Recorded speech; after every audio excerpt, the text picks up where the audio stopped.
성경 말씀 신약성경 173쪽 14장 16절 내가 아버지께 구하겠으니 그가 또 다른 보혜사를 너희에게 주사 영원토록 너희와 함께 있게 하시리니 저는 진리의 영이라. 세상은 능히 저를 받지 못하나니 이는 저를 보지도 못하고 알지도 못함이라. 그러나 너희는 저를 아나니 저는 너희와 함께 거하시며 또 너희 속에 계시겠습니다. 오늘 또 신앙생활의 초석을 다지는 그런 신앙생활의 핵심 주제, 그 내용을 이어서 교훈을 받도록 하겠습니다. 오늘 주제는 성령의 임재와 임도. 성령께서 우리와 함께 하시고 우리를 쭉 하나님의 뜻 가운데로 인도해서 하나님께까지 우리를 이끌어 가시는데 그 내용의 전반적인 것에 대해서 살펴보고자 합니다. 성령님은 먼저 우리에게 예수님을 증거해서 구원을 받도록 도우시고 또 우리를 구원해 주셨습니다. 그걸로 끝나지 아니하고 우리 안에, 우리 마음속에, 우리 몸 안에 내주하시면서 우리를 하나님의 뜻 가운데로 인도하시는 그런 일을 계속 이어가십니다. 그런 내용을 성경을 통해서 우리는 이제 아는 겁니다. 그리고 우리 몸을 성령께서 하나님의 일을 하시는데 쓰시기에 좋은 상태로 내어드립니다. 그것을 이제 거룩한 산제사, 또 영적 예배, 신앙생활이라고 말하는 겁니다. 우리가 성령에 대해서 공부를 하고 성령에 대해서 정확한 지식을 갖고 있는 것은 너무나 중요합니다. 왜냐하면 지금은 성령이 우리 안에 거하시면서 우리의 모든 것을 주관하시고 지배하시고 다스리시고 인도하시고 우리는 성령께서 인도하시는 그 인도를 따라서 사는 생활을 해야 될 그런 특별한 신분을 가진 사람들이기 때문에 그렇습니다. 그래서 우리 몸, 성령이 우리 안에 들어와 계시니까요, 성전이라고 이렇게 부르는데 잠깐 말씀으로 좀 교훈을 받습니다. 고린도 전서 6장 19절 너희 몸은, 여기서 너희 몸은 다른 사람들 몸이 아니죠. 각 사람 지금 이 내 몸은 너희가 하나님께로부터 받은 바 너희 가운데 계신 성령의 전인 줄을 알지 못하느냐? 너희는 너희 것이 아니라 값으로 산 것이 되었으니 그런즉 너희 몸으로 하나님께 영광을 돌리라. 우리 몸은 성령께서 사시는 집이다 그 말이에요. 그래서 우리가 사는 삶이 바로 하나님께 영광이 되는 그런 삶을 살아야 되는데 바로 그 삶을 살 수 있도록 모든 것을 주관해 가시는 분이 성령님이다, 그런 뜻입니다. 그래서 우리는 성령의 인도하심을 따라서 사는 거예요. 그게 이제 구원받고 신앙생활을 시작하는 사람의 첫 번째 이제 사명입니다. 갈라디아서 5장 16절 내가 이르노니 너희는 성령조차 행하라. 그리하면 육체 욕심을 이루지 아니하리라. 우리는 전에 성령을 받기 전에는 내 생각대로 내 마음대로 이 육체가 하자는 대로 쭉 그렇게 살아왔습니다. 그런 내 몸을 예수님이 십자가에서 피 흘려 돌아가시는 가운데 죄의 삭슬 다 지부려 버리셨어요. 내 영혼을 사셨습니다. 뿐만 아니라 이 몸과 관련된 이 세상 모든 것들을 다 값을 치르고 사셨어요. 그리고는 내 것이다, 내가 주인이다 하는 그런 의미로 내 안에 들어와 딱 내주하셔요. 내주라는 것은 들어와 거하신다, 그런 뜻입니다. 그리고는 하나님께 영광 돌리는 그 일을 위해서 우리를 이제 쓰시고 사용하시고 인도하시는데, 우리 입장에서는 이제 이 몸은 내 것이 아니다, 하나님 것이다, 성령을 따라서 이제 순종하면서 살아야 된다 하는 다짐, 결단을 딱 하고 이제 그대로 살아가는 겁니다. 그것이 성령을 좇아 행하는 삶이에요. 그러면 옛날 구원받기 전에 살던 그 사람의 모습하고는 정반대의 모습이겠죠. 거기 18절, 너희가 만일 성령의 인도하시는 바가 되면 율법을 잊지 아니하리라. 성령께서 우리를 쭉 인도해 가시고 우리가 성령을 따라가는 바로 그 순간에는 어떤 것들의 정죄도 어떤 것들의 능력도 우리에게 필요 없다, 그 말이에요. 모든 것이 하나님 것으로 말미암아 이루어지니까 얼마나 신앙생활이 간편하고,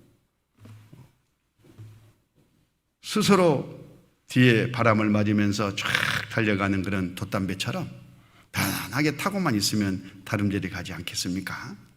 그런 신앙생활을 위해서는 우리가 성령의 인도하심을 받는, 성령이 인도하시는 그 방향으로 쭉 살아가야 될 그런 필요성 또는 요령이 우리에게 있어야 됩니다.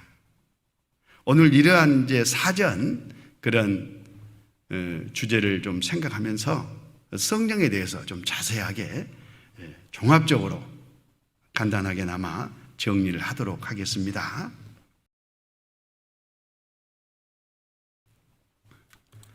자, 오늘 우리의 공부 범위를 좀 설정해 보면, 성령의 함께하심과 인도. 성령은 과연 누구이신가? 그걸 먼저 알아야 되겠죠. 성령은 하나님의 삼위이신데 그 의미는 무엇인가? 그러려면 이제 삼위일체 하나님의 개념을 좀 이해를 해야 돼요. 성부와 성자와 성령으로 존재하시는 한 분 하나님, 각각 어떤 일들을 하시는가, 그 내용을 좀 정리하고, 이어서 성령이 우리 안에 들어와 내주하시는데 그 과정, 그 목적, 그리고 그 성령이 우리 안에서 어떤 일들을 평소에 해 가시는가, 그래야 이제 거기에 맞춰서 우리가 살아가지지 않겠습니까? 성령의 하시는 일을 했으면 그 결과가 있겠죠? 과실 열매가 있겠죠? 그 열매는 어떤 것들인가? 성령의 열매. 그리고 성령의 인도와 생활, 성령께서 인도하시는데 우리가 어떻게 인도를 받는 것이 지혜로운 것이고 마땅한 것인지, 그리고 성령 충만 그러는데 성령 충만의 간단한 개념을 쭉 정리하면서 오늘 교훈을 받도록 하겠습니다. 성령은 누구인가? 자, 오늘 본문 말씀을 다시 보면 우리 함께 읽으실까요? 내가 아버지께 구하겠으니 그가 또 다른 보혜사를 너희에게 주사 영원토록 너희와 함께 있게 하시리니 저는 진리의 영이라. 세상은 능히 저를 받지 못하나니 이는 저를 보지도 못하고 알지도 못함이라. 그러나 너희는 저를 아나니 저는 너희와 함께 거하시며 또 너희 속에 계시겠습니다. 성령이 이런 분이다, 그런 뜻이에요. 그런데 좀 어렵죠? 여기서 성령은 보혜사입니다. 그리고 17절에 저는 저는 계속 나오는 이 성령, 한 말씀 한 말씀 안에 성령이 어떤 분이시고 우리와 어떤 관련이 있는 것인가를 쭉 이렇게 교훈 받을 수가 있습니다. 예수님께서 성부 하나님께 보내달라고 구한 바로 그 성령, 성부 하나님께서 이 세상에 보내신 바로 그 성령, 그 성령님이 2000년 오순절날 이 땅에 오셨는데 바로 그 이후에 어떤 일들을 우리 안에서 하고 계시는가? 우리는 그걸 알고 거기에 맞춰서 쭉 이렇게 신앙생활을 해 나가는 겁니다. 여기 16절에 보혜사 이런 표현이 있죠. 보혜사라는 것은 돕는 분이다 그 말이에요. 우리 스스로는 어떻게 할 줄도 모르고 할 수도 없어요. 그런 능력도 없고 지혜 지식도 없습니다. 그래서 우리에게 갈 길을 밝히 빛을 비추듯이 비춰주시고 또 갈 수 있도록 에너지, 힘을 공급해 주시고 또 잘못 가면 바른 길로 인도해 주시는, 그리고 나에게 항상 필요한 지혜와 지식을 공급해 주시는 바로 그 보혜사 성령님이십니다. 그래서 그 성령님은 우리를 쭉 인도해 가시는데 어떻게 인도해 가시느냐 하면 말씀으로 인도해 가셔요. 어떤 잘못된 사람들은 성령을 오해하는데 성령은 말씀으로만 우리를 인도해 가셔요. 그래서 성령님을 진리의 영 그렇게 부르는 겁니다. 진리의 영. 거기 요한복음 15장 26절 내가 아버지께로서 너에게 보낼 보혜사 곧 아버지께로서 나오시는 진리의 성령이 오실 때 그가 나를 증거하실 것이요. 성령님은 말씀으로 일을 하시는 진리의 성령이셔요. 말씀을 증거해서 우리에게 믿고 구원받을 수 있도록 해주시고 말씀으로 우리를 가르치고 인도하셔가지고 우리가 그 말씀을 따를 때에 하나님의 뜻대로 살게 하는 삶을 살게 하시는 바로 그분이 성령 하시는 일입니다. 그런데 이 세상에 이렇게 쭉 보면 성령에 대해서 오해가 많아요. 많은 교회에 다니는 사람들 가운데 이런저런 오해들을 갖고 있는데 그 중에 가장 큰 오해가 성령에서 비롯됩니다. 성령을 잘못 알고 조금만 오해해버리면 엉뚱한 이단 교리가 나옵니다. 주변에 이단이라고 하는 그런 무리들, 그런 교회들, 그런 사상들 전부 다 보면 주로 성령을 잘못 알고 잘못 해석하고 오해해서 나타나요. 그래서 우리가 구원을 딱 받고 나면 이 성령에 대한 지식을 탁 이렇게 중심 잡는 것은 너무나 중요해요. 오늘 그런 시간이다 생각하고 자세하게 잘 배워야 됩니다. 어떤 분들은 성령님을 어떤 신비한 현상 정도로 생각을 해요.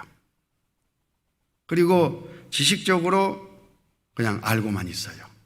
성령님은 신비한 현상, 그런 신기한 능력 이런 것도 아니고 그리고 지적 욕구나 채워지는 그런 지식의 대상도 아니십니다. 성령님은 하나님이셔요. 우리를 예수를 믿고 구원받게 하시는 바로 하나님의 모든 것이셔요. 그리고 구원받은 사람을 인도해 가시는 바로 하나님이십니다.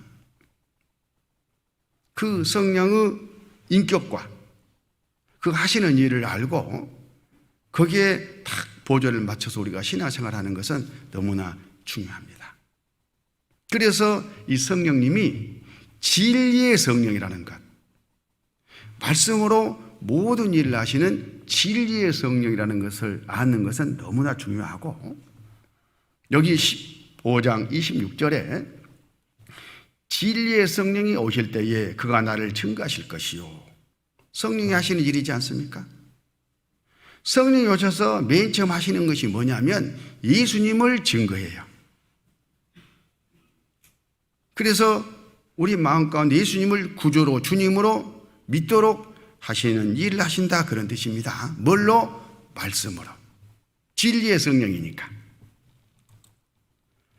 거기 요한복음 16장 13절 그러나 진리의 성령이 오시면 그래서 이런 말씀이 계속 반복되잖아요. 왜 그냥 성령이 오시면 이렇게 쓰고 말아도 될 것을 꼭 앞에다가 진리의 성령이라는 말씀을 강조하실까요? 성령님은 말씀으로 이런 일들을 하신다는 것을 우리에게 교훈해 주시기 위해서 그렇습니다.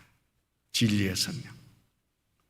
그러나 진리의 성령이 오시면 그가 너희를 모든 진리 가운데로 인도하시리니 그가 자의로 말하지 않고 오직 듣는 것을 말하시며 장래를 너희에게 알리시리라. 아버지 하나님이 성경에 기록하시고 아들 하나님이 이루신 바로 그 진리를 증거해 가지고 우리에게 믿고 그 아들을 따르게 하는 그런 삶을 살 수 있도록 하시는 분이기 때문에 진리의 성령이다, 이렇게 말씀을 하신 겁니다. 자, 성령님 정리를 좀 하겠습니다. 성령님은 완전한 인격을 갖고 계셔요. 우리 각 사람 인격을 갖고 계시죠. 그래서 인격자라 하잖아요. 각각 자기 독립체적인 어떤 그런 사고와 본질을 갖고 있습니다. 저 사람과 나는 전혀 달라요. 자기 스스로 판단하고 느끼고 경험하고 또 표출하는 그런 완전한 인격체다. 우리는 그렇게 우리 각 사람을 말하는데 성령님이 그런 완전한 인격체다, 그런 뜻입니다. 어떤 신비한 현상 그런 게 아니라는 이야기예요. 지적 욕구 수준에 머무르는 분이 아니다라는 것을 지금 우리는 교훈받는 겁니다. 그 다음 구원받은 무리 안에서, 구원받은 사람들 안에서, 교회 안에서 그런 뜻이죠. 능력으로 천지 우주 만물을 창조하신 그 능력으로 하나님이 일을 하셔요. 성령은 하나님이 일을 하십니다. 하나님의 뜻을 이루시는 분이에요. 그런 하나님이다, 그런 뜻이에요. 그래서 성령님은 완전한 인격을 갖고 계시고 구원받은 무리를 통해서 일하시고 성령님은 그 하나님의 능력으로 하나님의 일을 하시기 때문에 그 과정에 우리를 쓰시는 거죠.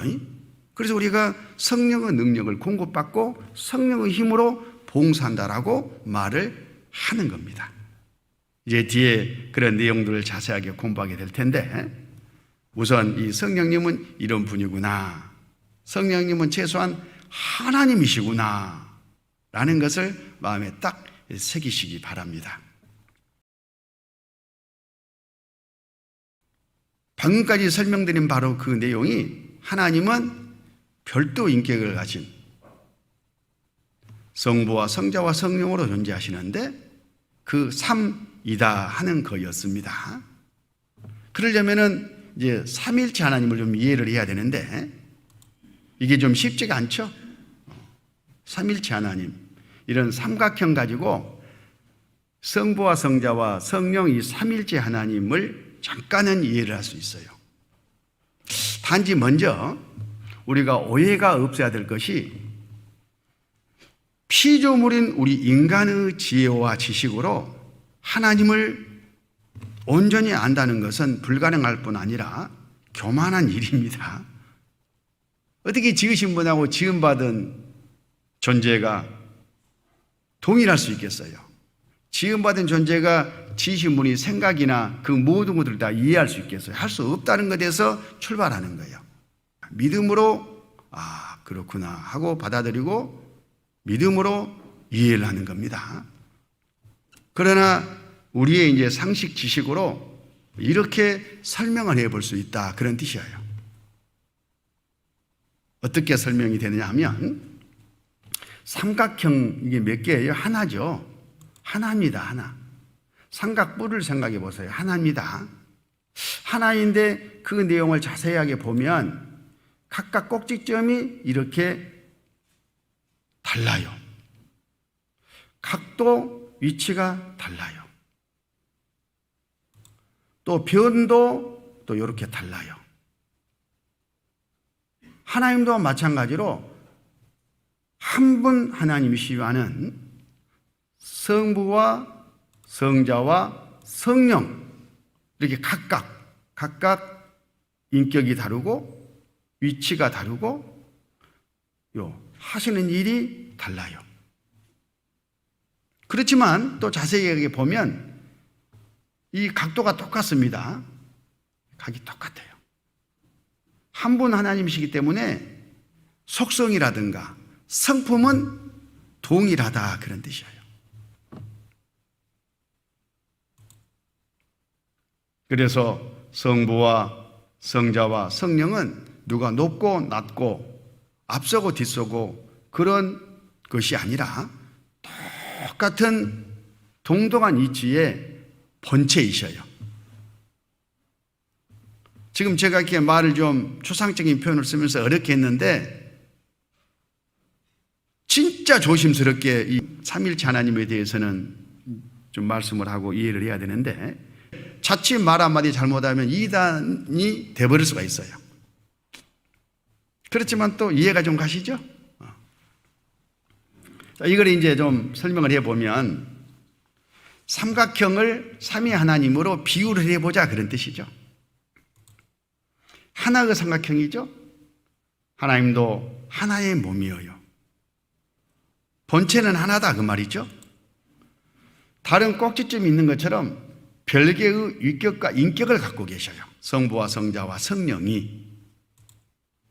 또 동이랑 각과 변의 길이 각도 그러고 변도 그러고 각각 동일하잖아요. 그런 것처럼 동일한 품격과 속성을 성품을 보유하고 계셔요. 똑같다 그 말이에요. 각각 다른 위치와 변이 있는 것처럼 그런데 또 하시는 일이 각각 또 달라요. 그러니까 우리 입장에서 이렇게 보면은 세 분 하나님이 있는 것 같아. 그런 느낌을 받게 되는데 한 분 하나님이 각각 그 세 분의 일을 하신다. 뭐 이렇게 이해하면 좋을 것 같은데 그것도 완전한 설명은 아니에요. 신명기 6장 4절 이스라엘아 들으라 우리 하나님 여호와는 오직 하나인 여호와시니 여호와 하나님은 딱 한 분이죠. 한 분. 그런데 우리가 볼 때는 세 분이 계신 것처럼 보인다니까요. 그게 삼일체 하나님의 오묘입니다.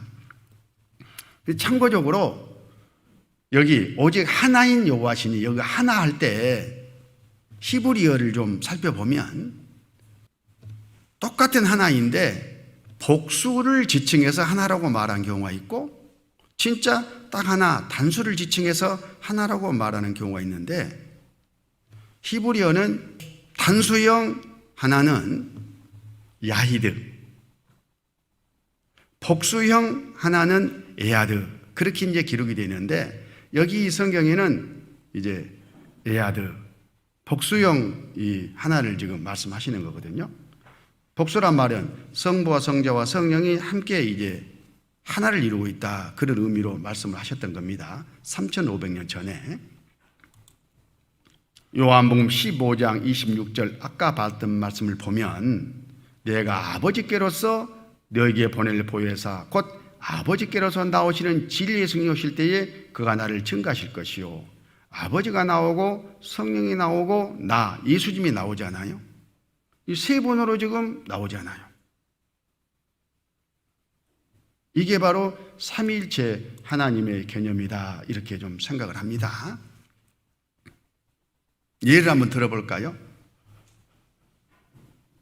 청와대에 대통령이 계시죠? 그 대통령이 국방부 장관을 겸하고 있어요. 그 직을, 자리를. 또 그 대통령이 부산시장의 자리도 겸하고 있어요. 한 분인데 대통령의 위치가 되기도 하고 국방부 장관의 위치가 되기도 하고 부산시장 위치가 되기도 하잖아요. 대통령의 위치에서는 대통령의 일을 하겠죠. 국방부 장관의 위치에서는 국방부 장관이 해야 할 일을 하겠죠. 부산시장 위치에서는 부산시장이 해야 할 일을 하겠죠? 그런데 한 분이 하시잖아요. 아마 삼위일체 하나님을 이해할 때에 이렇게 이해하는 것이 가장 쉬운 것 같아요. 일본이 우리의 적국이지 않습니까? 어느 순간에 일본이 우리를 이제 침공에 들어옵니다. 전에 많이 그랬잖아요. 그럴 때 대통령이 보고를 받고 결정을 딱 해야 돼요. 전쟁을 해야 되니까. 그래서 국방부 장관한테 일본이 지금 쳐들어오려고 한다는 그런 정보를 얻었으니까 전쟁 준비를 하시오. 만만히 준비를 하시오. 딱 명령을 내렸어요. 그리고 부산시장에게는 가장 가깝잖아요, 일본이. 그래서 가장 피해가 먼저 일어날 수 있기 때문에 필요하면은 부산 시민들을 빨리 전쟁 그 현장에서 후방으로 퇴피를 시키시오. 명령을 딱 내려요. 그래 놓고는 자기가 이제 국방부 장관 위치로 딱 가서 대통령 명령을 그대로 또 하는 거예요. 정군의 명령을 발동해 가지고. 또 부산시장으로는 또 와서 다 계획을 수립하고 공무원들 지휘해 가지고 대피할 준비를 다 하는 거예요. 근데 한 분이 지금 다 했잖아요.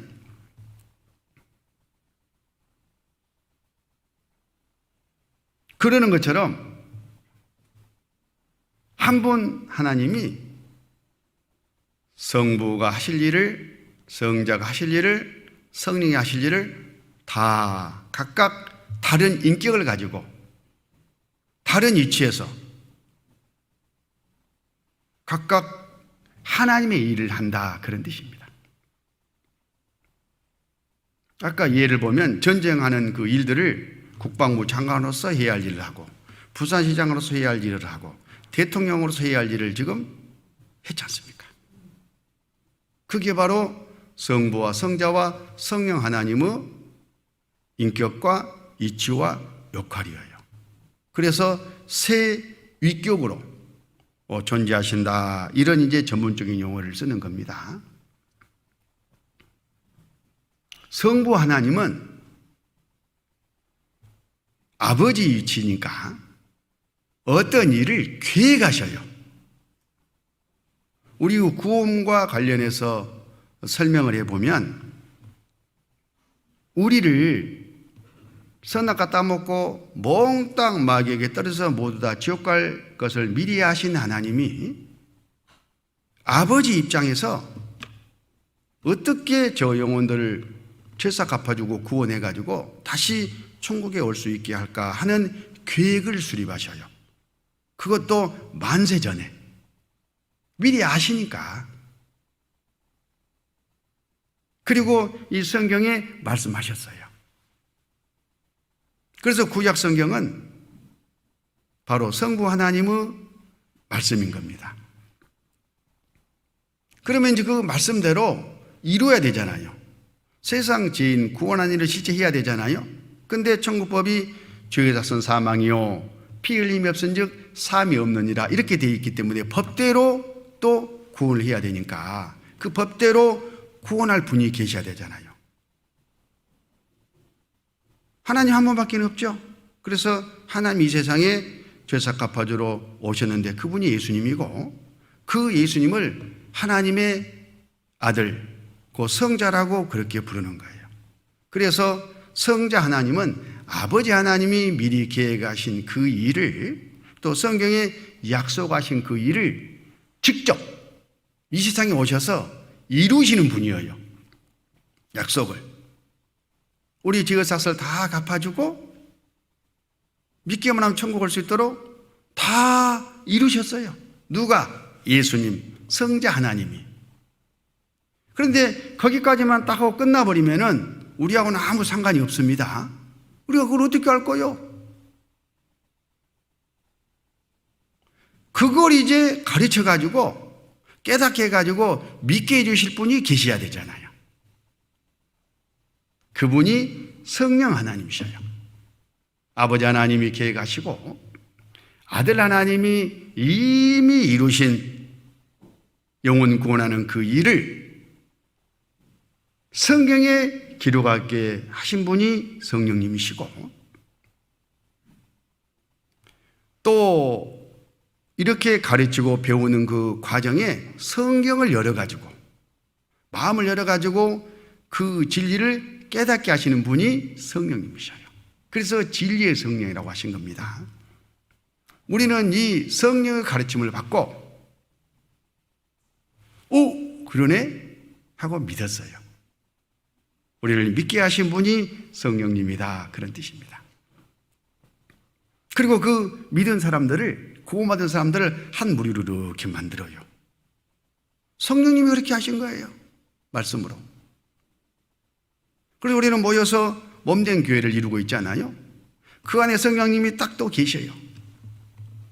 그리고는 계속 이렇게 아버지 하나님이 말씀하시고 아들 하나님이 이루신 그 일을 계속 증거해가지고 새로운 사람들을 구원하고, 또 구원받은 사람들을 이 말씀으로 쭉 이렇게 인도해 가셔요. 어디까지? 천국까지. 우리 예수님이 세상 마지막 때 구원한 사람을 데리러 오잖아요. 그럼 모든 사람이 신령한 몸으로 바뀌어서 이제 올라갑니다. 들림 휴거라고 하죠. 그때까지 우리를 쭉 이렇게 하나로 묶어서 인도해 가시다가 그 자리에서 신령한 몸으로 우리를 바꿔가지고 제가 하나도 없는 몸으로 재창조해가지고 천국으로 데려가셔요. 그분이 성령님이셔요. 이런 분이라니까요. 그러니까 얼마나 성령님에 대해서 우리가 알고 거기에 맞춰서 신앙생활을 하는 것이 중요하다는 것을 교훈받을 수가 있습니다.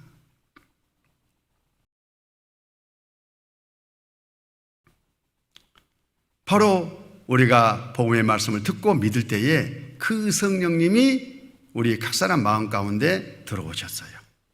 그걸 성령의 내주 그렇게 말하는데 그 내용을 좀 교훈받습니다. 이제 에베소서 1장 13절, 그 안에서 너희도 진리의 말씀 곧 너희의 구원의 복음을 듣고 그 안에 또한 믿어 약속의 성령 인치심을 받았으니, 진리의 말씀, 너희의 구원의 복음, 이게 뭐예요? 아버지 하나님이 계획하시고 아들 하나님이 2000년에 오셔가지고 다 이루신 바로 우리 죄값을 다 갚아서 우리를 구원해 놓으셨다는 그런 기쁜 소식, 진리의 말씀, 그 복음을 듣게 하시는 분이 누구예요? 성령님이라니까요. 그리고 그 성령님의 말씀을 듣고 가르침을 받고 그렇구나 하고 믿었을 때에 성령님께서 오케이 하고 도장을 탁 우리 마음 가운데 찍어주셔요. 그걸 성령은 내주라고 그러는데, 여기에서는 이제 약속의 성령으로 인치심을 받았으니 이렇게 말씀하죠. 여기 봐봐요. 약속의 성령으로 인치심을 받았으니, 그렇잖아요. 인친다 그 말은 도장을 탁, 계약이 성립됐다고 도장을 탁 찍는 것을 말해요. 그런 것처럼 하나님과 각 사람 나 사이에 이제 죄사시 다 갚아주고 하나님의 자녀로 삼겠다는 영원한 천국 백성이라는 그런 의미의 계약이 탁 맺어진 거예요. 그 계약이 완전히 합법적으로 하나님과 우리 사이에 맺어졌다는 것을 증거하시기 위해서 성령이 내 마음속에 들어오셔요. 성령은 내줍니다. 그리고 영원히 떠나지 아니하고 함께 하셔요. 이게 바로 성령과 함께 하심입니다.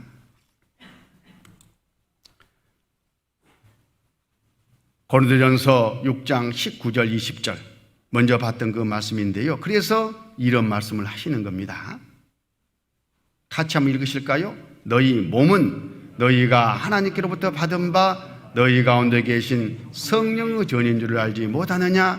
너희는 너희 것이 아니라 값으로 산 것이 되었으니 그런즉 너희 몸으로 하나님께 영광을 돌리라. 이렇게 말씀을 하시는 거예요. 자, 성전이라는 말이 계속 나오고 있는데, 성전이라는 것은 전은 집전자예요. 한자로 집전. 성령이 사시는 집이다 그 말이에요. 성령이 거하시는 것이다. 성령이 함께 하시는 곳이다 그런 뜻이잖아요. 그런데 성경에서 이 성전에 대한 말씀을 교훈받을 때에 좀 개념이 달라요. 두 가지로 받아야 되는데, 자, 먼저는 구원받은 사람의 몸을 지금 성전이라고 했지 않습니까? 각 사람 가서 내 몸, 내 속에 성령이 와 계시니까요. 내 속에 와서 사시니까 내가 성전이죠. 내 몸이. 그런데 내 몸만 성전이 아니라 두 번째, 구원받은 무리가 성전이에요. 구원받은 사람들은 무리가 교회잖아요. 그 교회 안에 성령님이 함께 이렇게 거하셔요. 그러니까 내 안에도 성령이 계시고 구원받은 우리 무리 안에도 성령이 동일하게 계시고 그런 의미다 그 말이에요. 그 말씀이 고린도 전서 3장 16절부터인데, 너희가 하나님의 성전인 것과 하나님의 성령이 너희 안에 거하시는 것을 알지 못하느냐? 누구든지 하나님의 성전을 더럽히면 하나님이 그 사람을 멸하시리라. 하나님의 성전은 거룩하니 너희도 그러하니라. 여기서 너희가 여기는 구원받은 사람들의 무리를 말해요. 교회를 말하는 겁니다. 너희가 구원받은 사람들은 무리가, 교회가 하나님의 성전인 것, 또 하나님의 성령이 그 교회 안에 거하시는 것을 알지 못하느냐? 우리는 잘 알죠. 그러니까 누구든지 하나님의 성전을 더럽히면, 여기는 교회를, 성령이 거하시는 집을 더럽히면 안 되죠. 마귀로 말미암아, 세상 것으로 말미암아, 육신적으로 말미암아 이 교회 안에 잘못된 교훈이라든가 그런 것들이 들어오면 그게 바로 성전, 하나님이 거하시는 집을 더럽힌 거예요. 그럼 하나님이 아주 싫어하시겠죠. 그런 사람 하나님이 멸하시리라. 계속 거룩하게 유지시켜 가시는 것이 또 성령의 일이시기 때문에 구별시켜 가셔요. 그래서 하나님의 성전은 거룩하니 너희도 그러하니라. 하나님이 계신 성전, 하나님이 거하시는 집이 얼마나 거룩하고 깨끗해야 되겠습니까? 티도 안 나야 되겠죠. 그러니까 우리 몸된 교회도 아주 거룩해야 되는데, 마귀는 호시탐탐 계속해서 공격하고 더럽히잖아요. 성령이 역사하시지 못하도록 하기 위해서. 우리는 우리의 복음을 굳게 지켜야 되는데, 지킨다 그 말은 몸된 교회를 그런 공격으로부터, 예부적인 것으로부터, 제약으로부터, 세상된 그런 기준으로부터 지켜내는 거예요. 그게 여기 하나님의 성전은 거룩하니 너희도 그러하니라 하신 말 뜻입니다.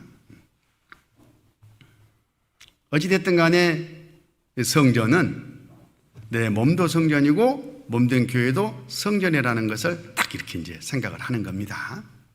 혼란이 없어야 돼요. 자, 그 다음에 성령께서 내주하시는 목적, 내주가 뭐라겠죠? 성령이 내 안에 들어와 머무르신다 그런 뜻이죠. 영원히 머무르셔요. 그걸 성령의 내주 또는 성령이 함께 하심 이렇게 이해하시면 됩니다. 이미 구원받았다 그 말은 내 안에 성령이 와서 머물고 계셔요. 내주하셔요. 그 목적이 뭐냐? 첫 번째, 우리의 구원과 영원한 기업을 보증하시기 위해서, 내가 구원받았다는 것을 보증하고 천국의 하나님 아버지 것 모든 것이 다 내 것이라는 것을 보증하시기 위해서 그렇습니다. 두 번째, 영원토록 우리 함께 하시기 위해서 우리 안에 들어오셨어요. 세 번째, 우리 각 사람 또 몸된 교회의 주인이 되어서 우리를 지배하고 다스리기 위해서 오셨어요.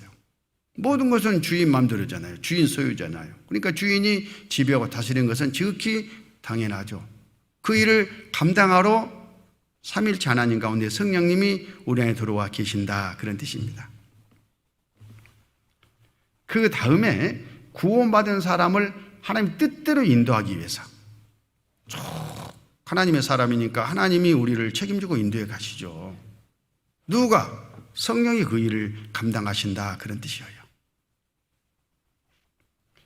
1번, 우리의 구원과 영원한 기업을 보증하시기 위해서 계신다는 그런 말씀을 한번 찾아보면, 에베소서 1장 14절, 이는 우리의 기업의 보증이 되사 그 얻으신 것을 구속하시고 그의 영광을 참여하려 하심이라. 우리의 기업이 뭐예요?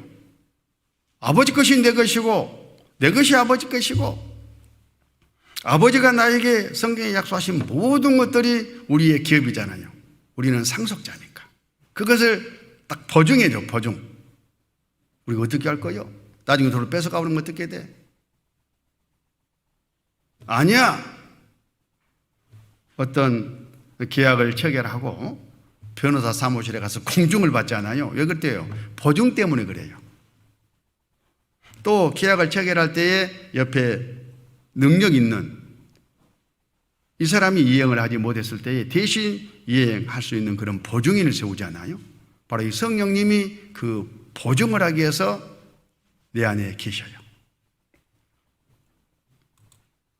고린도 후서 1장 21절, 우리를 너희와 함께 그리스도 안에서 경고케 하시고 우리에게 기름을 부으시는 하나님이시니 저가 또한 우리에게 인치시고 보증으로 성령 우리 마음에 주셨느니라.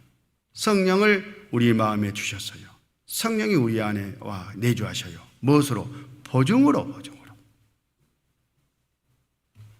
우리에게 인쳤다, 그 말은 바로 보증으로 와 계신다, 그런 뜻입니다. 그것만이 다냐? 그렇지 않아요. 영원토록 우리와 함께 하시기 위해서 그렇습니다. 요한복음 14장 16절, 오늘 본문 말씀이죠. 내가 아버지께 구하겠으니 그가 또 다른 보혜사를 너희에게 주사 영원토록 너희와 함께 있게 하시리니. 영원토록 너희와 함께 있게 하시리니. 영원토록 우리와 함께 하시는 그런 성령님, 영원토록 우리와 함께 하시기 위해서 우리 안에 와 계신다, 그런 뜻입니다. 로마서 8장 23절, 이뿐 아니라 또한 우리 곧 성령의 처연역은 열매를 받은 우리까지도 속으로 탄식하여 양자들 것 곧 우리 몸의 구속을 기다리라니라. 언제까지 우리 안에 함께 하시느냐? 우리 몸이 신령한 몸으로 변화돼 가지고 드디어 천국에 들어갈 때까지. 그래서 예수님의 신부로서 예비 쭉 해 가시는 그런 일들을 이 성령님이 감당하고 계셔요. 그때 우리 주님이 구원받은 사람들은 무리 교회를 데리러 오십니다. 신부를 데리러 신랑이 장가드는 거예요. 결혼식이 이제 이루어지는 거예요. 그때 신부인 교회는 깨끗한 옷을 입고 그 신랑에 걸맞는 그런 모습으로 변해가지고 신랑을 맞이해야 될 거 아니겠습니까? 그 일을 성령님이 준비시키고 행하신다, 그런 뜻이에요. 그래서 빌립보서 3장 21절, 그가 만물을 자기에게 복종케 할 수 있는 자의 역사로, 역사다 그 말은 성경에 일을 한다, 일. 그런 능력으로, 그런 일 하심으로 우리의 낮은 몸을, 지금 우리 제약된 이 몸을 자기 영광의 몸의 형체와 같이 편케 하시리라. 예수님께서 부활하신 그 신령한 몸을 입으셨던 것처럼 우리 각 사람도 주님이 우리를 데리러 오실 때에 성령님께서 우리 이 썩을 몸을 신령한 몸으로 재창조 다시 변화시켜가지고 쭉 들림에 참여시켜 주셔요. 자기가 올라가는 게 아닙니다. 그러니까 구원받은 사람은 성령님이 알아서 인도해가지고 변화시켜가지고 데려가 버리기 때문에 자고 있어도 상관없어. 야, 주님 오실 때 내가 들림 받을 수 있을까? 고민할 것 없어. 구원받은 것만 확실하면. 근데 문제는 구원이 확실히 받아져 있어야 되는 거죠. 그래서 구원을 확실하게 돌아보고 확실한 믿음을 갖고 있어야 된다. 이렇게 늘 강조가 되는 겁니다. 우리의 낮은 몸을 자기 영광의 몸의 형체와 같이 평케 하시리라. 누가? 성령님이 이 일을 하신다. 그리고 이제 우리를 주님이 피로 사셨으니까 그 소유권을 주장하시는 그런 일을 하셔요. 지배하고 다스리는 일을 하신다, 그런 뜻이에요. 그래서 우리는 로마서 14장 7절에 우리 중에 누구든지 자기를 위하여 사는 자가 없고 자기를 위하여 죽는 자도 없도다. 우리가 살아도 주를 위하여 살고 죽어도 주를 위하여 죽나니 그러므로 사나 죽으나 우리가 주의 것이로다. 이렇게 우리가 신앙 고백을 하고 구원을 받았으니까 살아가야 된다, 그 말이에요. 그 소유권 주장을 누가 하시느냐? 성령님이 하신다, 그 말이에요. 내가 그리스도와 함께 십자가에 못 박혔나니 그런즉 이제는 내가 산 것이 아니요 오직 내 안에 그리스도께서 사신 것이라. 주님이 이 내 몸의 주인이다, 그런 뜻이잖아요. 이제 내가 육체 가운데 사는 것은 나를 사랑하사 나를 위하여 자기 몸을 버리신 하나님의 아들을 믿는 믿음 안에서 살아가야 되는데 바로 이 말씀이 그런 의미예요. 사나 죽으나 주님 것이다. 이 소유권을 주장하시는 분도 성령님이고 또 우리를 거기에 맞게 지배와 다스림을 받으면서 쓰임을 받도록 하시는 분도 성령님이시고 우리는 성령의 지배와 다스림 안에 성령을 따라서 지극히 정상적인 신앙생활만 하고 있으면 이 모든 것들이 다 이루어지는 거예요. 그게 바로 신앙생활의 신비지 않습니까? 이제 갓 구원받으신 분들 고민할 것 없어요. 아, 내가 어떻게 성령을 따라서 살아야 돼? 어떻게 살아야 돼? 어렵네. 어려울 거 없어요. 성령님은 말씀으로 우리를 인도하시고 힘도 주시고 능력도 주시고 쭉 이렇게 그 일을 행할 수 있도록 모든 것을 주장해 주시기 때문에 그냥 몸된 교회 안에서 말씀을 배우면서 묵묵하게 하나님 뜻대로 자기 위치만 잘 지키고 있으면 나머지는 다 성령님이 알아서 해 주셔요. 그래서 신앙생활은 절대 어려운 것이 아니다. 중요한 것은 성령이 계시는 몸된 교회 안에 붙어 있어야 된다는 거고, 두 번째는 내가 성령의 것이기 때문에 내가 성령님이 말씀으로 나를 인도하신 대로 하고 묵묵하게 순종하고 따라가는 것이에요. 그것만 이루어지면 됩니다. 그러면 쭉 성령님이 구원받은 사람을 하나님의 뜻대로 인도해 가셔요. 그것도 진리의 말씀 가운데로 인도해 가십니다. 이렇게 좀 내주 목적을 정리하고 운동을 좀 하셔야 되겠죠. 깍지 껴서.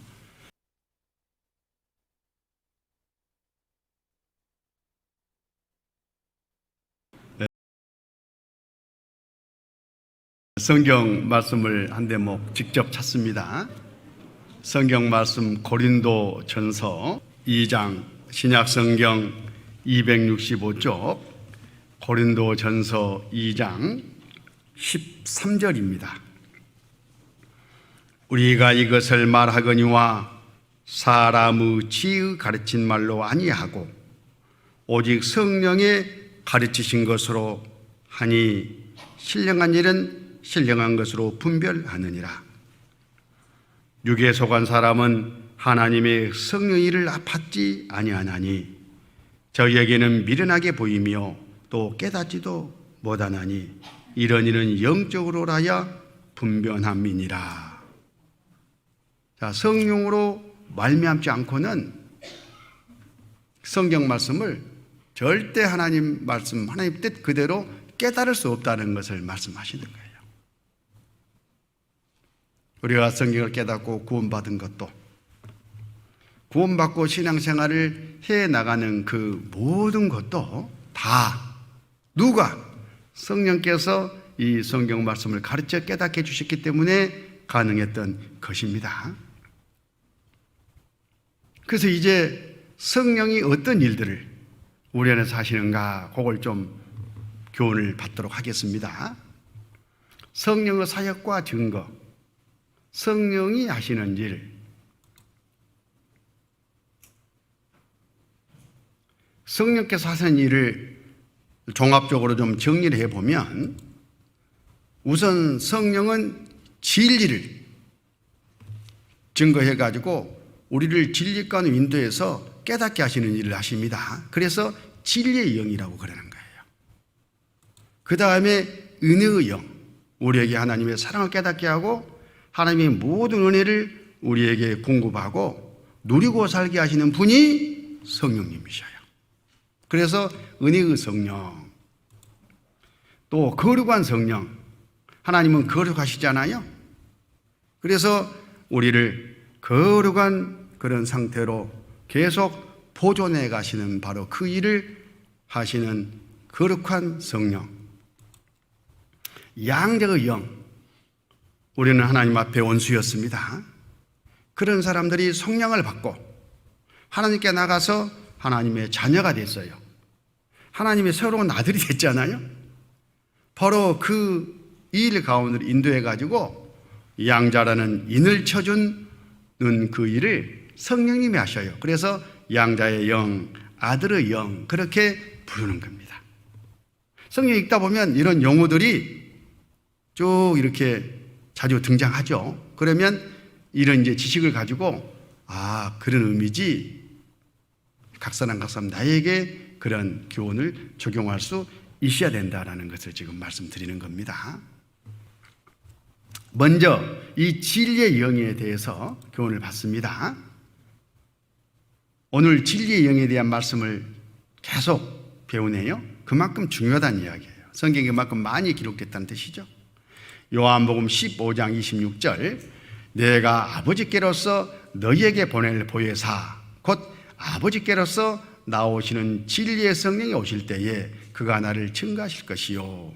진리의 성령. 이 성령님이 하나님의 말씀으로 예수님을 증거한다라는 말씀을 지금 하시는데, 이걸 좀 아까 설명드렸지만 정리를 좀 하겠습니다. 하나님은 성부와 성자와 성령 이 삼위로 계시잖아요. 삼위일체 하나님. 자, 성부 하나님은 어떤 일을 먼저 계획하시어요. 그리고 성경에 기록해가지고 약속하셔요. 그 약속대로 이루시는 분이 성자 하나님이셔요.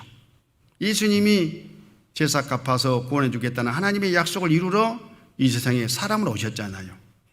똑같은 거예요.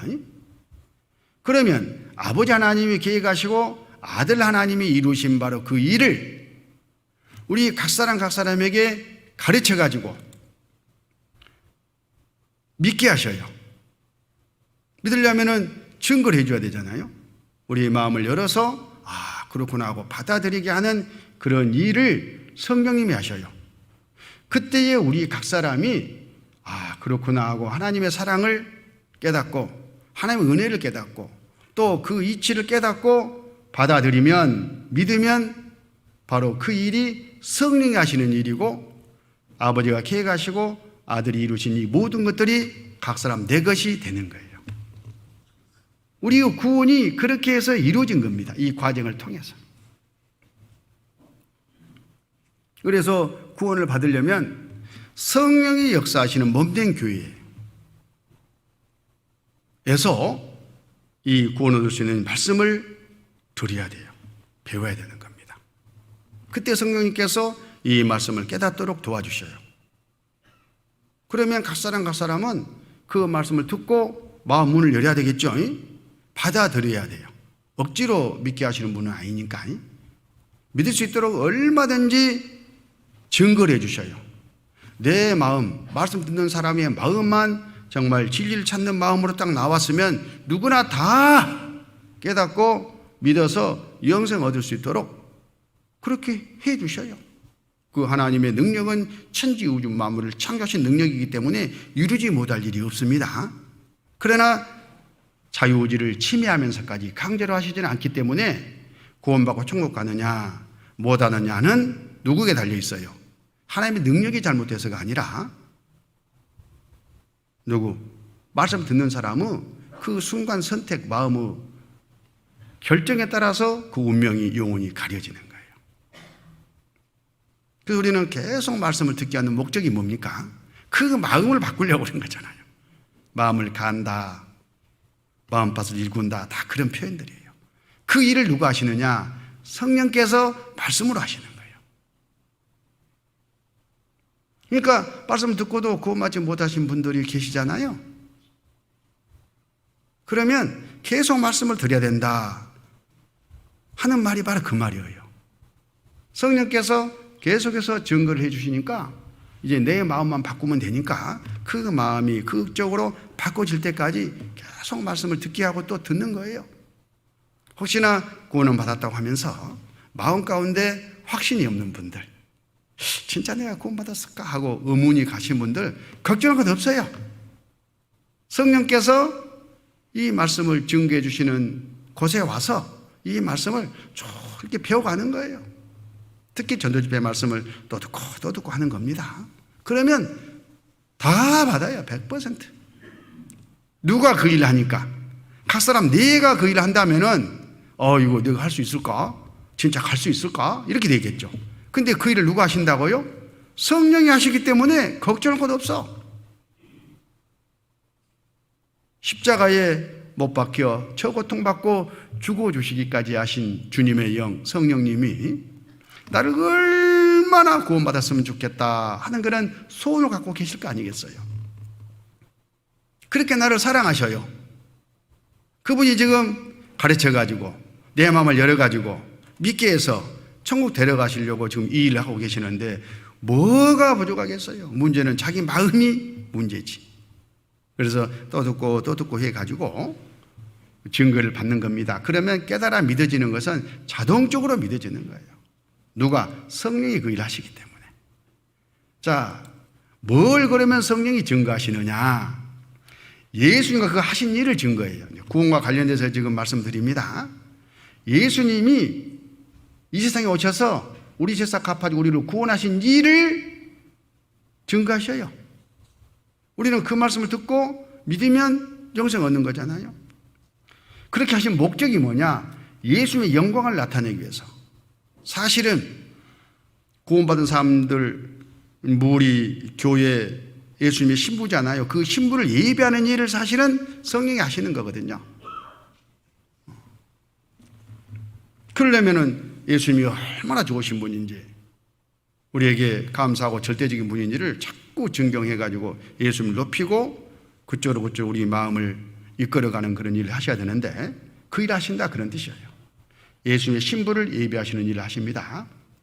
그래서 우리가 예수를 믿고 따라 살게 하는 바로 그 일을 성령님이 하시니까 이 성령님에 대해서 알고 성령의 주관 아래서 우리가 남은 생애를 살아가는 것은 너무나 중요하다 하는 것들을 좀 강조받습니다.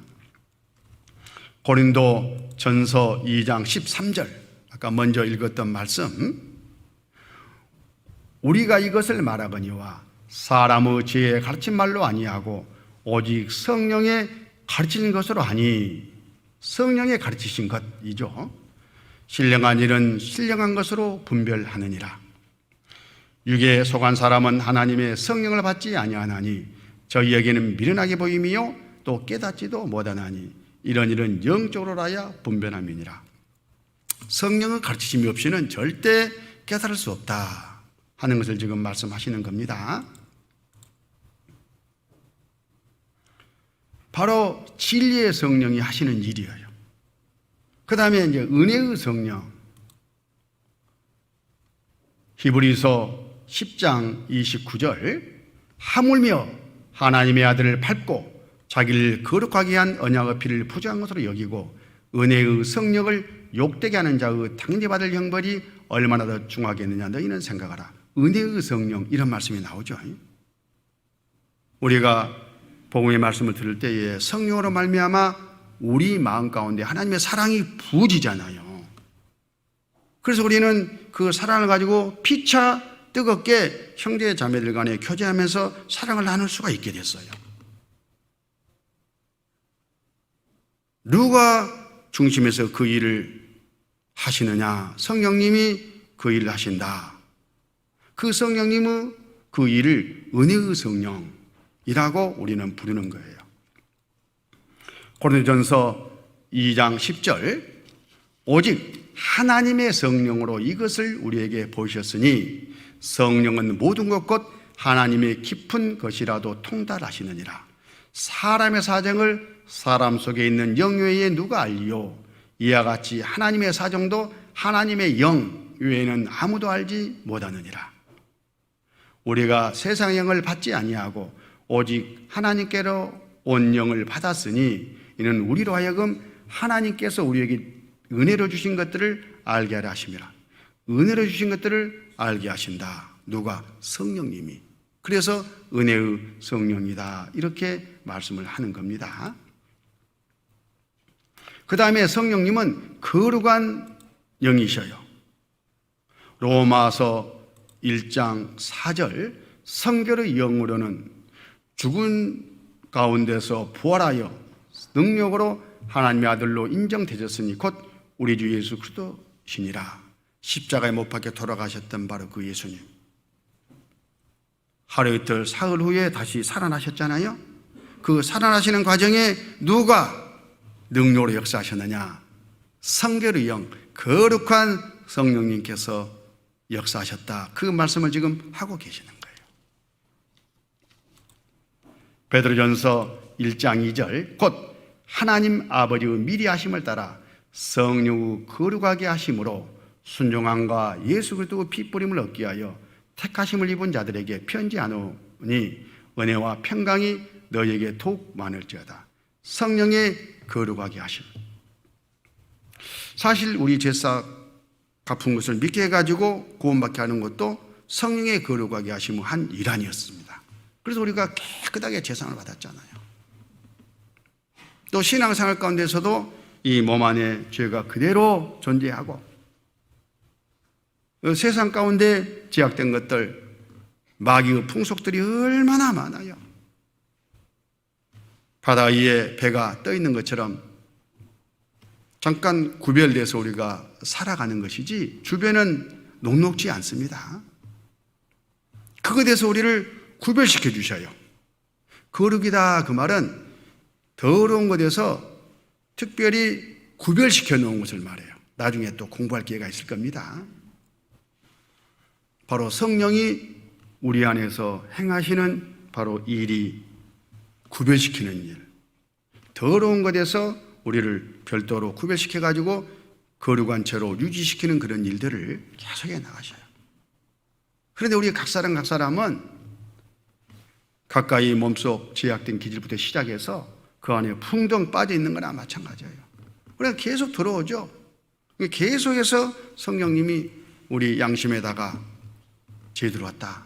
그 죄다. 잘못이다. 버려라. 계속 그렇게 양심에 채찍을 해주셔요. 그게 바로 성령이 하시는 일이에요. 그러면 어이구 감사합니다. 알았습니다. 그때마다 성령의 책망을 받아들이는 바로 그것이 자백이에요. 그럼 하나님은 목적이 알게 하시는 것이니까, 그리고 그것을 버리게 하려고 하시는 것이니까 알고 버리면 그냥 바로 교제가 또 이루어지고 그러잖아요. 그런 일들의 연속을 누가 하시느냐? 성령님이 하신다. 거룩한 영이시기 때문에. 에베소서 4장 30절, 하나님의 성령을 근심하게 하지 말라. 그 안에서 너희가 구속의 날까지 인치심을 받았느니라. 하나님의 성령을 근심하게 하지 말라. 그래서 우리가 성령이 책망하시면 바로 받아들여야 돼요. 빨리 태도를 바꿔야 돼. 잘못을 인정하고 깨닫고 버려야 돼. 안 그러면 어때요? 근심해. 죄를 짓지 않는 것도 중요하지만 더 중요한 것은 죄를 지었을 때 성령이 책망하시고 버리도록 성경 말씀으로 깨닫게 했을 때에, 양심을 쳤을 때에 그걸 받아들이지 않는 것이 진짜 죄예요. 그게 진짜 잘못이다 그 말이에요. 하나님의 은혜를 욕되게 여기는 것이기 때문에 하나님의 성령을 근심하게 하지 말라. 그런데 많은 분들이 이제 새롭게 구원받으신 새 출발하시는 식구들은 절대 그러지 말라는 의미로 이런 말씀을 드리는데 안 바꿔요, 생각을. 고집이 보통 고집이 아니에요. 자기가 맞다는 거예요. 그건 그렇지만 이러면서 자기중심적으로 쭉 고집 부려요. 그때에 성령님이 근심하시는 거예요. 그리고 그래도 나를 사랑하시기 때문에 나를 포기하지 못해. 그래서 매를 들어 징계가 있는 겁니다. 다 성결의 영이시기 때문에 그렇습니다. 자, 그 다음에 양자의 영. 갈라디아서 4장 6절. 너희가 아들인 고로 하나님이 그 아들의 영을 우리 마음 가운데 보내사 아바 아버지라 부르게 하셨느니라. 이러므로 우리가 이후로는, 그러므로 내가 이후로는 종이 아니요 아들이니 아들이면 하나님으로 말미암아 유업을 이을 자니라. 성령님께서 예수님을 믿고 구원을 받게 하신 다음에 우리 안에 들어와서 하나님과 우리 사이에 아버지와 아들의 관계가 형성됐다라는 바로 그 인을 탁 치시잖아요. 바로 그 역할이 바로 양자의 영의 역할이다, 그런 뜻입니다. 그래서 우리가 하나님을 아버지라 이제 양심에서 부를 수 있게 됐고, 하나님의 모든 것들이 우리 그 이제는 하나님의 기업을 이을 자가 된 겁니다. 로마서 8장 14절. 무릇 하나님의 영으로 인도를 받는 그들은 곧 하나님의 아들이라. 너희는 다시 무서워하는 종의 영을 받지 아니하였고 양자 영을 받았으므로 성령을 받았다, 그런 뜻입니다. 아바 아버지라 부르짖느니라. 성령이 친히 우리 영으로 더불어 우리가 하나님의 자녀인 것을 증거하시나니. 그래서 성령님이 내 안에 들어와서 가만히 계신 게 아니라 아까 계속 은혜를 더 풍성하게 은혜에 은혜를 더해 주시고 또 진리가 우리를 인도해 가지고 말씀을 더 깨닫게 해 가시고 우리를 거룩하게 계속 또 해 가시고 그런 일들을 우리 안에서 하신다 그 말이에요. 구원받은 사람 안에서. 그러니까 구원받은 사람은 당연히 시간이 지나면서 정상적인 신앙생활을 하고 있으면 쭉 바뀌어요. 하나님의 성품으로 바뀌어가. 점점 구원받은 것이 확실하네. 이렇게 절로 주변으로부터 인정을 받게 된다, 그런 뜻입니다. 그래서 이분이 구원받았는지 안 받았는지는 처음에는 모릅니다. 3개월, 6개월, 1년 이 정도로만 지나면 다 알아. 왜? 그 안에 성령이 계시면은 절대 그냥 뒀을 리가 없잖아요. 그 일을 하고 계시기 때문에 당연히 변화된 모습이 나타나 있겠죠. 그래서 그 열매를 보고 그 사람을 아는 겁니다. 성령의 열매를 보고. 성령의 열매를 잠깐 이제 정리해 보면 성령의 열매는 내적 열매와 외적 열매로 나뉩니다. 내적인 열매는 구원받은 사람의 이 성품이 점점 성령으로 말미암아 예수님을, 하나님을 닮아가는 바로 그 열매예요. 외적 열매라는 것은 나를 통해서 많은 사람들이 구원을 받고 몸된 교회가 쭉 성장해 가는 바로 그것을 말해요. 열매니까 결과죠. 이런 게 없다면은 그 사람이 진짜 그 안에 성령이 계신 분일까? 성령이 없어? 그럼 구원 안 받잖아요. 이렇게 되는 거예요. 구원받은 지 15년, 20년, 30년 됐단 분이 최근에 구원받은 식구들만 또 못해, 신앙이. 변화되지 않았어. 입에서 나온 것이나 여러 가지 행동을 보면, 그런데도 불구하고 구원받았다 이렇게 하면은 성령을 욕되게 하는 거예요. 야, 성령님 진짜 능력 없네. 지금까지 그렇게 뒀을 리가 없잖아요. 어떤 형태로든 간에.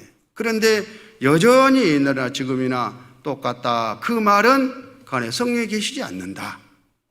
이번에 구원을 스스로 의심을 해봐야 된다. 그런 뜻입니다. 그리고 확실히 해야 돼요. 확실히 해야 돼요. 문제는 죽는 지옥이니까.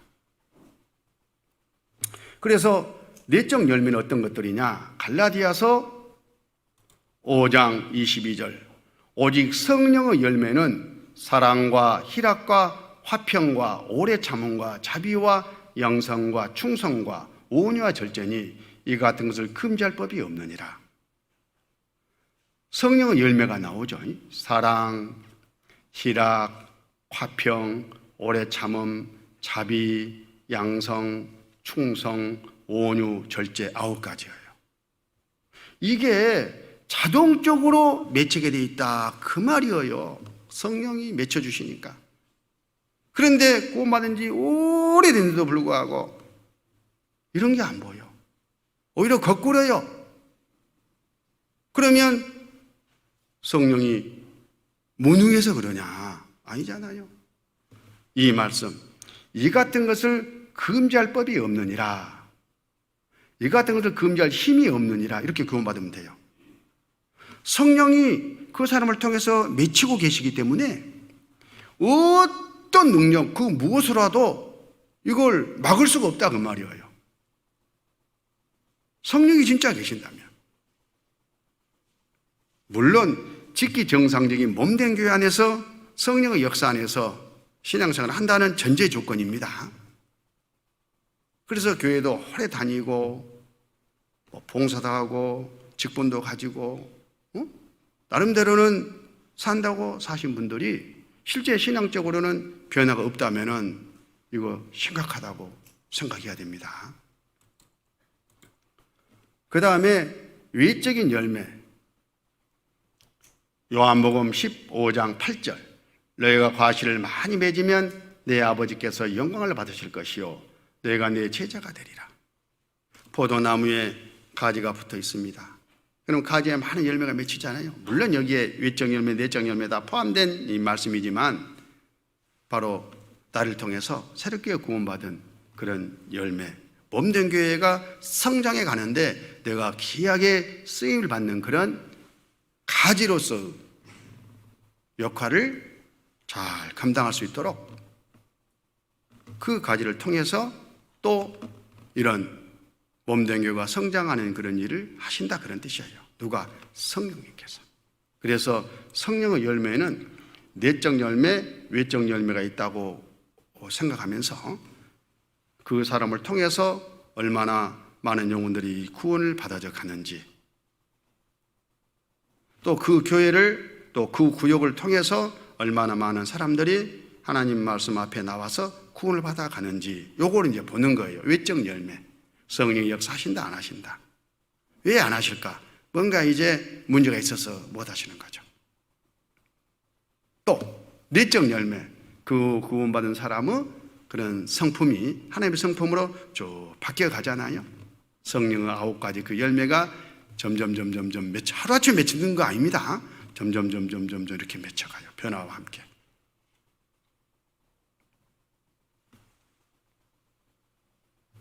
그게 이제 우리가 성령을 따라 살았다는 증거입니다.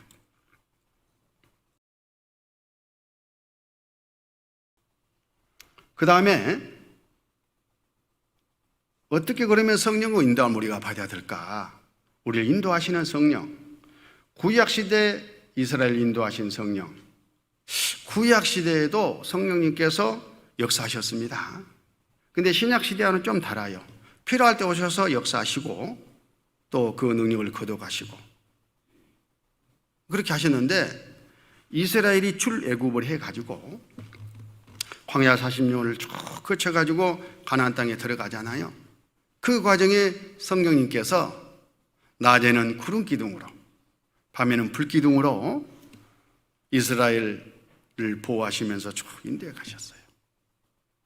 그게 바로 우리 신약시대에 성령님께서 우리 안에서 이렇게 우리를 보호하시고 몸된 교회를 인도해 가시는구나 하는 것에 대한 그림자예요. 출애굽기 40장 36절, 구름이 장막 위에서 떠오를 때에는 이스라엘 자손이 그 모든 행하는 길에 앞으로 발행하였고, 구름이 떠오르지 않을 때에는 떠오른 날까지 발행하지 아니하였으며, 낮에는 여호와의 구름이 성막에 있고 밤에는 불이 그 구름 가운데 있음을 이스라엘 온 족속이 그 모든 행하는 길에서 친히 보았더라. 그러니까 성령이 인도하신 대로 가자만 가고 멈춰라 멈추고 그랬다는 이야기예요. 순종이죠. 신앙생활도 마찬가지예요. 우리 시대에. 민수기 9장 22절, 이틀이든지 한 달이든지 1년이든지 구름이 장막 위에 머물러 있는 동안에는 이스라엘 자손이 유진하고 진행치 아니하다가 떠오르면 진행하였으니 곧 그들이 여호와의 명을 좇아 진을 치며 여호와의 명을 좇아 진행하고 또 모세로 전하신 여호와의 명을 따라 여호와의 직임을 지켰더라. 인도하시면 가고 멈추라면 멈추고. 근데 여기 중요한 것은 여호와의 명을 따라 여호와의 명을 좇아 순종이에요. 순종.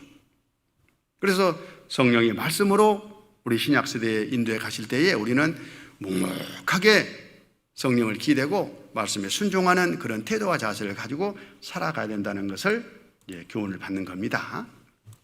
그래서 하나님 뜻대로 살 수 있는 마음과 능력을 우리 마음 가운데 성령님이 주셔요. 빌립보서 2장 13절, 너희 안에서 행하시는 이는 하나님이시니 자기의 깊으신 뜻을 위하여 너희로 소원을 두고 행하게 하시나니, 고만 사람 안에 성령이 계시면서 하나님 뜻대로 살기를 원하는 그런 마음을 쭉 넣어주셔요. 그리고는 또 말씀으로 우리를 깨우쳐가지고 인도해 가셔요. 그것을 소멸시켜서는 안 된다 하는 교훈을 우리는 받아야 됩니다. 그리고 말씀으로 인도하신다는 것 누누이 지금 강조받고 있지 않습니까? 에베소서 5장 18절, 술 취하지 말라 이는 방탕한 것이니 오직 성령의 충만을 받으라. 시와 찬미와 신령한 노래들로 서로 화답하며 너희의 마음으로 주께 노래하며 찬송하며 범사에 우리 주 예수 그리스도의 이름으로 항상 아버지 하나님께 감사하며 그들을 경외함으로 피차 복종하라. 자, 우리는 19절부터 21절까지 이런 삶을 살아가는 것이 지극히 고마운 사람의 정상적인 신앙생활의 모습이고, 그러려면 오직 다른 방법은 없다. 성령의 충만을 받으라. 성령의 충만을 받아야 되는 거예요. 성령의 충만. 자, 성령 충만이라는 것은 간단하게 설명을 하면 내 안에 계신 성령님이 나를, 내 몸을, 우리 몸된 교회를 지배하고 다스려 가지고 하나님의 일을 하실 수 있도록 준비된 상태가 성령 충만이에요. 그 삶이 성령 충만인 거예요. 성령 입장에서는 나를 지배하고 다스릴 수 있는 상태고, 우리 입장에서는 말씀으로 우리를 인도하시는 성령을 따라서 순종하고 있는 상태를 말합니다. 특별한 신비한 현상 이런 게 아닙니다.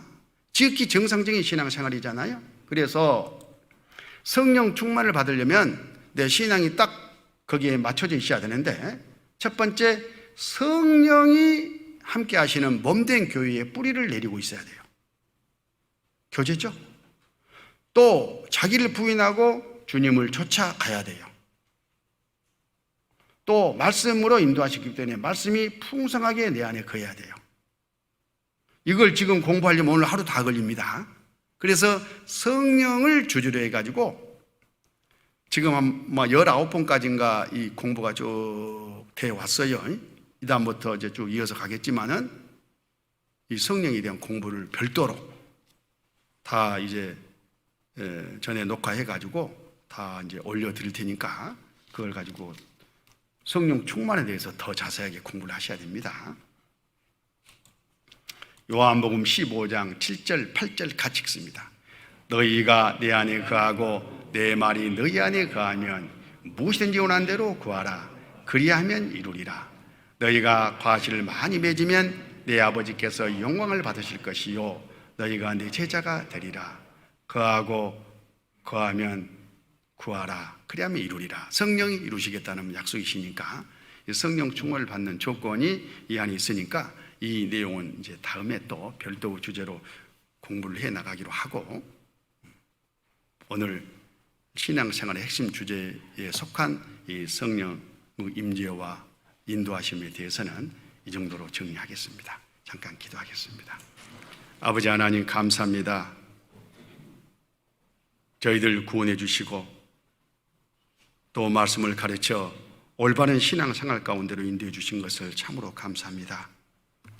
저희들 성령 안에서 무럭무럭 양육해 주시고 또 주님께서 예비하신 천국 그 상급을 하나도 잃지 않는 신앙생활을 할 수 있도록 인도해 주시옵소서. 이후 모든 교제에도 주님께서 함께해 주실 것을 믿고 감사드리면서 우리 구주 예수님 이름으로 기도드렸습니다. 아멘.